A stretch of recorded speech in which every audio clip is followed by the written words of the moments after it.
আফগানিস্তানের তালেবান সরকারের নতুন দণ্ডবিধি ঘিরে শুরু হয়েছে তীব্র বিতর্ক। ২০০৯ সালের নারী নির্যাতন বিরোধী আইন বাতিল করেছে তালেবান। নতুন ৯০ পাতার দণ্ডবিধি আদালতে বিতরণ করা হয়েছে বলে জানায় আন্তর্জাতিক সংবাদ মাধ্যমগুলো। এই বিধিতে স্ত্রীকে শারীরিকভাবে শাস্তির অনুমোদন দেওয়া হয়েছে স্বামীদের, তবে হাড় ভাঙা বা দৃশ্যমান জখম হলে রাখা হচ্ছে শাস্তির বিধানও।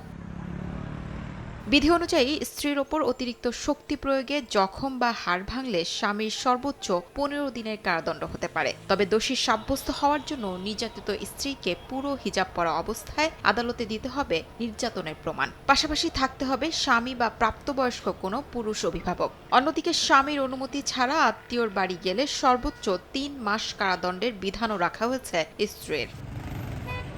নতুন দণ্ডবিধিতে আফগান সমাজকে উলামা, আশরাফ, মধ্য ও নিম্ন এই ৪ শ্রেণীতে ভাগ করা হয়েছে।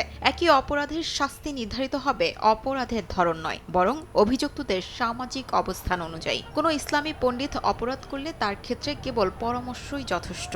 আশরাফ শ্রেণীর জন্য সমন ও পরামর্শ, মধ্য শ্রেণীর জন্য কারাদণ্ড আর নিম্ন শ্রেণীর ক্ষেত্রে কারাদণ্ডের পাশাপাশি বিধান রয়েছে শারীরিক শাস্তিরও।